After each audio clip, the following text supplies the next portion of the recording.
ทศที่ถูกแบนแบบ 100% 12 ประเทศและถูกแบนเป็นบางส่วนมี 7 ประเทศในนั้นก็มีประเทศลาวเฮาประเทศหนึ่งเนาะที่ถูกแบนบางส่วนเฮาบ่แม่นประเทศที่ว่าเป็นภัยคุกคามต่อประเทศอเมริกาอันนี้มันบ่แม่นเรื่องธรรมดามันเว้าเรื่องเกียรติศักดิ์ศรีของคนลาวมันคือเกียรติและศักดิ์ศรีของประเทศลาวเฮาต้องได้ทบทวนคืนประเทศเฮาบ่ควรเพิกเฉยถึงว่ามันจะเป็นเพียงแต่ว่าแบนเป็นบางรายการก็ตามเนาะบ่ควรเพิกเฉยสบายดีบรรดาทานผู้ชมผู้ฟังที่หักแพงทุกทานในปัจจุบันนี้ประเทศลาวของเฮาถูกแบนบางส่วนจากประเทศสหรัฐอเมริกาแล้วแต่ว่าหลายๆคนก็ยังเข้าใจว่าย้อนประเทศลาวเฮาหรือว่าย้อนคนลาวเฮาเฮ็ดผิดกฎหมายจึงถูกแบนมันเป็นเพราะเหตุผลหยังมันเป็นย้อนหยังวิดีโอนี้จะมาสนทนาปัญหาการเมืองเป็นหลักอิงใส่สภาพทางด้านการเมืองเศรษฐกิจสังคมของโลกมันได้มีการเปลี่ยนแปลงไปอย่างไววามีการเปลี่ยนแปลงไปอย่างใหญ่หลวงที่สุดโดยเฉพาะการเปลี่ยนแปลงรัฐบาลของประเทศสหรัฐอเมริกาซึ่งเป็นประเทศมหาอำนาจของโลกมาอยู่ในกำมือของโดนัลด์ทรัมป์ตอนนี้บ่มีไผเลยที่จะบ่ฮู้โดนัลด์ทรัมป์เขาคือผู้นำที่ทั่วโลกกำลังจับตามองฉะนั้นวิดีโอนี้ข้อยเองในนามประชาชนคนลาวคนหนึ่งมาวิเคราะห์เบิ่งผลกระทบที่ประเทศลาวได้รับจากรัฐบาลโดนัลด์ทรัมป์ทั้ง2สมัยเป็นแบบใด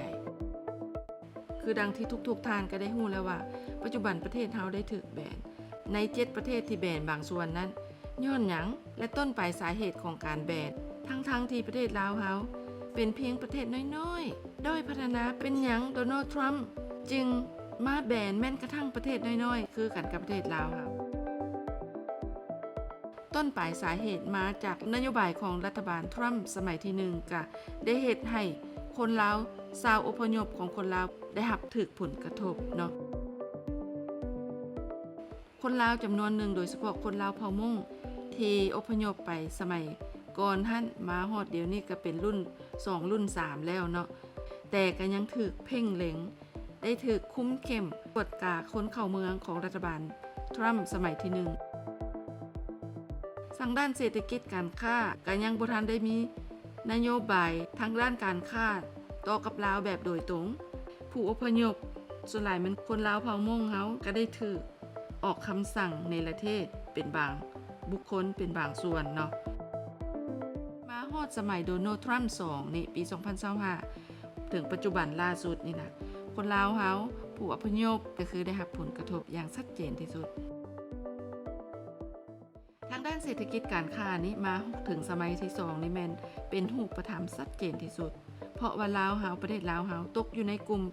57ประเทศที่ถูกกระทบทางด้านภาษีนำเข้าสูงถึง 48% เนาะบวกอีกภาษีพื้นฐานอีก 10% ก็เป็น 58% ในปี2025นี่เป็นผลกระทบทางด้านเศรษฐกิจการค้าที่หนักหน่วงที่สุดสำหรับประเทศลาวเนาะประเทศลาวเป็นประเทศน้อยเคยเป็นเหยื่อของสงครามเป็นประเทศด้อยพัฒนาบ่มีระบบเทคโนโลยีในการส่งข้อมูลข่าวสารโดนัลด์ทรัมป์บ่เคยนำมาพิจารณาและบ่เคยเห็นอกเห็นใจและบ่เคยปณีประนอมมีแต่กดดันเพียงฝ่ายเดียวสมัยที่1หั่นการกดดันแม้นการเซ็นชั่นวีซ่าสำหรับเจ้าหน้าที่ระดับสูงของลาวไปแล้วเนาะแต่มาฮอดสมัยที่2นี่โดนัลด์ทรัมป์ได้ดำเนินการต่อชาวอพยพที่อยู่ในอเมริกาเนาะประชาชนคนอเมริกาจำนวนหนึ่งลุกฮือขึ้นทั่วประเทศแหละเพื่อต่อต้านนโยบายของทรัมป์ต่อชาวอพยพนั้นในปัจจุบันนี้อันนี้ก็คือผลพวงจากรัฐบาลทรัมป์ทั้งสมัยที่1และสมัยที่2ต่อกับประเทศลาวเฮาซึ่งเป็นประเทศน้อยๆยังด้อยพัฒนายังบ่ทันได้หลุดพ้นจากรายชื่อเป็นประเทศที่ทุกข์ยากและด้อยพัฒนาที่สุดของโลกเป็นประเทศที่เคยเป็นเหยื่อของสงครามอเมริกาได้เข้ามาทิ่มระเบิดอันนักหน่วงให้กับประชาชนคนลาวฮอดปัจจุบันนี้ยังบ่สามารถจะเก็บกู้บรรดาระเบิดที่อเมริกาได้มาทิ่มใส่ลาว จำนวน3ล้านต้นยังบ่สามารถจะเก็บกู้ได้หมดยังอีกเป็นจำนวนหลายยังคงตกค้างอยู่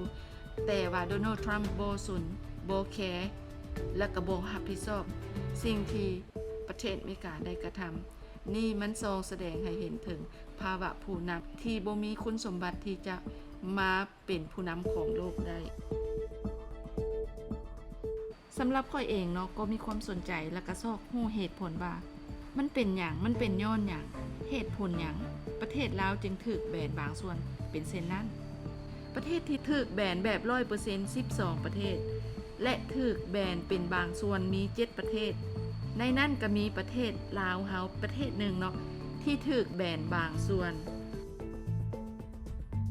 ถูกระงับ 100% เลยนี่ก็จะมีวีซ่าท่องเที่ยวเนาะประเภท B1 B2 สิก็ถูกจำกัดเลยทุกคนสำหรับผู้ที่อยากขอใหม่นี่บ่ต้องมีความหวังแล้วเนาะถือว่าบ่ได้เลยล่ะฉะนั้นและผู้ที่จะแล่นวีซ่าไปเยี่ยมยามพี่น้องไปท่องเที่ยวอเมริกาอย่างต่างๆนะคือต้องหยุดละบ่ต้องไปแล่นให้เสียเวลาแล้วก็บ่ต้องแล่นให้เสียเงินเนาะเพราะว่าบ่ได้แน่นอนเนาะเพราะว่าถูกระงับ 100% เรียบร้อยละและประเภทที่2เป็นวีซ่านักเรียนฝึกงานฝึกอาชีพอย่างต่างๆอันนี้ก็คือกันถูกจำกัดอย่างเข้มงวดเนาะประเภทใดที่ว่ายังขอได้อยู่ก็คือวีซ่าครอบครัวคู่สมรสอันนี้มันยังคงขอได้อยู่แต่ว่าก็ยังคงถูกขัดกรองอย่างละเอียดถี่ถ้วนเช่นเดียวกันสำหรับผู้ที่ขอวีซ่าก่อนปี2025นะก็แม่นยังใช้ได้ถ้าว่าหมดกำหนดแล้วเด้สิขอต่อไปอีกได้บ่ต้องไปถามสถานทูตเนาะตัวนี้นะถามว่าเหตุผลใดคนลาวจึงถูกแบนประเทศลาวจึงถูกแบนทางด้านวีซ่าเข้าประเทศอเมริกานั้นในช่วงหลังสงครามเวียดนามเนาะหรือว่าสงครามลับในลาวนะคือว่ามีพี่น้องคนลาวเฮาจำนวนหนึ่งเนาะอพยพไปลี้ภัยอยู่ประเทศอเมริกานะโดยรวมแล้วนะบ่ได้แม่นเป็นผู้กระทำผิดกฎหมายทั้งหมดเนาะมันบ่แม่นเนาะมีแต่บางส่วนเท่านั้นที่ว่าได้เฮ็ดผิดกฎหมายของอเมริกาฮะต้องแยกแยะให้ได้บ่ให้เอามารวบรวมใส่กันทั้งหมดคนลาวอพยพคนเสื้อชาติลาวบ่ว่าจะเป็นคนเผ่ามงเผ่าขมุคนเผ่าเมียนหรือว่าคนเผ่ายาวเป็นคนที่มีศีลธรรมเนาะตั้งใจเฮ็ดเวียกเฮ็ดงานเฮ็ดหน้าที่ของตนเองทำมาหากินสุจริตก็มีหลายเนาะเป็นคนดุมันขยันเพียรรักครอบครัวมีหลายคนลาวอพยพหรือว่าคนลาวที่ไปอยู่อเมริกานะ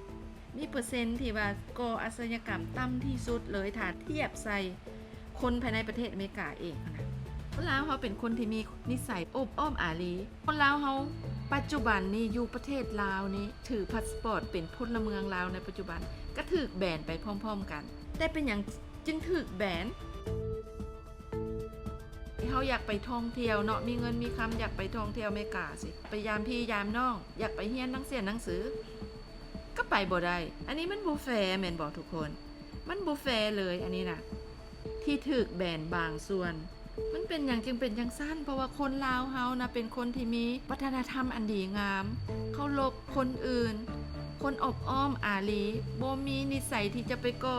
เหตุหรือก่ออาชญากรรมหรือสิไปก่อการห้าอย่างต่างๆนะมันบ่มีค่อยเบิ่งข้อมูลว่ามันย้อนหยังกันแท้เนาะเรามาสรุปได้คือจังซี่บรรดาทานอันที่1เลยย้อนสหรัฐเขาว่าประเทศเฮานี่นะประเทศลาวเฮานี่บ่มีระบบแบ่งปันข้อมูลอาชญากรรมมันยังบ่ได้มาตรฐานลาวขาดความร่วมมือด้านข่าวกรองความมั่นคงอันที่1เนาะอันที่2ประเทศลาว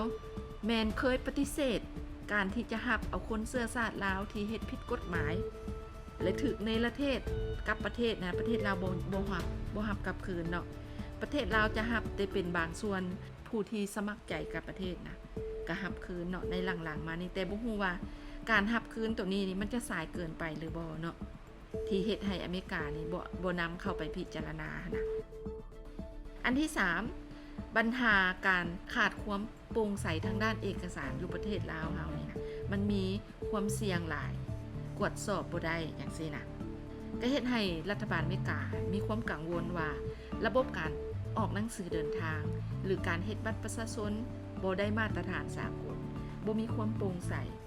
มีความเสี่ยงต่อประเทศอเมริกานั้นอันนี้คือปัญหาหลักๆที่เป็นหยังประเทศลาวเฮาและคนลาวจึงถูกแบนเป็นบางส่วนบางประเภทวีซ่าบ่หมายความว่าคนลาวเฮาเป็นคนร้ายบ่หมายความว่าประเทศลาวเฮาเป็นประเทศที่เป็นภัยคุกคามต่อประเทศอื่นหรือบ่หมายความว่าคนลาวเฮาเฮ็ดผิดกฎหมายทั้งหมดอันนี้บ่แม่นเลยเนาะอย่าเข้าใจผิดหลายคนก็เข้าใจผิดไปกันใหญ่บ่แม่นเด้ออันนี้นี่ให้รับรู้และเข้าใจว่ามันบ่แม่นแบบนั้นเนาะการจำกัดประเภทวีซ่าบางส่วนนี่นะมันก็เป็นนโยบายตอบโต้ของรัฐบาลอเมริกาต่อกับบรรดาประเทศใดที่บ่ให้การร่วมมือในการรับเอาคนประเทศนั้นๆกลับคืนประเทศเวลาเฮ็ดผิดกฎหมายอยู่ในสหรัฐหรือว่ามีเอกสารบ่ถูกต้องอยู่ในสหรัฐให้เข้าใจกันแบบชัดเจนแบบย่อๆก็คือ2รัฐบาลระหว่างรัฐบาลลาวและรัฐบาลอเมริกายังมีปัญหาเรื่องระบบการประสานงานข้อมูลข่าวสารด้านความมั่นคงเนี่ยยังบ่ถูกต้องสอดคล้องซึ่งกันและกันเถื่อมีบางด้านประเทศลาวก็บ่สามารถจะให้ข้อมูลอาชญากรรมด้านบุคคลอย่างต่างๆเลยนะให้แก่รัฐบาลอเมริกาได้ทุกเพราะว่าประเทศลาวยังด้อยพัฒนาระบบการกันกรองข้อมูลข่าวสารต่างๆยังบ่ได้มาตรฐานฉะนั้นบางสิ่งบางอย่างก็บ่สามารถที่จะส่งข้อมูลข่าวสารให้แก่ประเทศอเมริกาได้ตามความต้องการของประเทศอเมริกาได้ให้เข้าใจกันเด้ออย่าเฝ้าน้อยอกน้อยใจว่าโอ้ยคนลาวเฮานี่มันบ่ดีบ่เนาะเป็นหยังจึงถูกแบนเนาะเป็นตาหน้าอายแท้คนประเทศอื่นๆเด้อ้อมข้างอ้อมแอวนี่มีแต่ลาวกับประเทศพม่านี่ถูกแบนเนาะโอ้ยมันคือว่าขี้ห้ายขี้เหอะกลัวบ้านกลัวเมืองกลัวเพื่อนบ้านใกล้เคียงแท้เนาะคันเว้าว่าเป็นย้อนระบบสังคมนิยมบ่เป็นย้อนระบบการปกครองมันก็บ่แม่นเนาะจีนก็ยังบ่ได้ถูกแบนประเทศเวียดนามเด้ก็บ่ได้ถูกแบนเนาะก็ยังสามารถเข้าออกประเทศอเมริกาได้อย่างปกติเฮาต้องได้ทบทวนคืนประเทศเฮาบ่ควรเพิกเฉยถึงว่ามันจะเป็นเพียงแต่ว่าแบนเป็นบางรายการก็ตามเนาะบ่ควรเพิกเฉยเนาะสิเจรจากันแนวใดกับรัฐบาลอเมริกาให้เข้าใจเนาะว่าเฮาบ่ได้มีเจตนาที่จะบ่ให้ความร่วมมือหยังกับรัฐบาลอเมริกามันบ่แม่นมันเป็นเพียงมันเป็นเพราะระบบการออกเอกสารของเฮามันยังบ่ทันสมัยอันนี้เฮาก็ต้องได้เว้าต้องชี้แจงให้เพิ่นเข้าใจเนาะเฮาบ่แม่นประเทศที่ว่าเป็นภัยคุกคามต่อประเทศอเมริกาอันนี้มันบ่แม่นเรื่องธรรมดามันเว้าเรื่องเกียรติศักดิ์ศรีของคนลาวมันคือเกียรติและศักดิ์ศรีของประเทศลาวถึงว่าจะเป็นประเทศน้อยๆก็ยาแต่เป็นประเทศที่มีเกียรติและมีศักดิ์ศรีไปใส่มาใส่ก็บ่อยากให้ถูกมองว่าเป็นประเทศที่ว่าอยู่ในลิสต์ที่ทางการที่ประเทศอื่นบ่ยอมรับจังซี่นะมันก็เป็นการต่ำต้อยน้อยใจเป็นเรื่องที่ประเทศลาวต้องได้ทบทวนคืนเป็น100กว่าประเทศนะมีเพียงแต่ประมาณ10ปลายประเทศเท่านั้นที่ถูกแบนในนั้นลาวเฮาตกอยู่ในรายสื่อดังกล่าวนั้นมันบ่ควรจะให้มันเกิดขึ้นขอให้ทางผู้เกี่ยวข้องถือเป็นเรื่องสำคัญจะเจรจาต่อรองหรือใส่เหตุใส่ผลแนวใดก็ตามอธิบายเนาะให้ทางอเมริกาได้เข้าใจประเทศลาวนะก็มีสิทธิ์ที่จะบ่รับคนที่ทำผิดกฎหมายของสหรัฐนะโดยทุกคนทั้งหมดเนาะถ้าบ่มีหลักฐานยืนยันที่ถูกต้องนะอันนี้ลาวก็สามารถปฏิเสธได้เนาะตามหลักการแล้วก็ประเทศลาวก็บ่เคยปฏิเสธความร่วมมือสหรัฐก็บ่ควรเหมารวมประชาชนคนลาวทั้งหมดว่าบ่ให้การร่วมมือเนาะฉะนั้นจึงค่อยแบนคนลาวทั้งหมดเฮ็ดแบบนี้ถือว่าบ่ถูกต้องเนาะบ่มีความเป็นธรรมค่อยบ่แม่นเข้าข้างรัฐบาลลาวเด้อแต่ว่า เฮาเป็นคนลาวผู้หนึ่งค่ะนะซึ่งเคยวางแผนว่ามื้อหนึงสิได้ไปเที่ยวอเมริกาเดี๋ยวสิไปเยี่ยมยามหมู่คู่เพื่อนมิตรสหายญาติพี่น้องอยู่อเมริกาแต่ว่าตอนนี้ผิดหวังแล้วเนาะไปบ่ได้ละถูกแบนไปแล้วโดยเหตุผลที่ว่าข่อยกล่าวมานี่นะมันถูกต้องแล้วบ่มันยุติธรรมแล้วบ่สำหรับคนลาวบ่ได้มีความผิดหยังแล้วเป็นหยังต้องมาแบนคนลาวทั้งหมดเพียงเพราะว่าบ่สามารถสนองข้อมูลข่าวสารบ่มีระบบที่ได้มาตรฐานสากลจังซี่นะเพียงเพราะว่ารัฐบาลลาวบ่รับคนที่เฮ็ดผิดกฎหมายอยู่อเมริกากลับคืนทั้งหมดเนาะรับเป็นบางส่วนที่มีเอกสารมีข้อมูล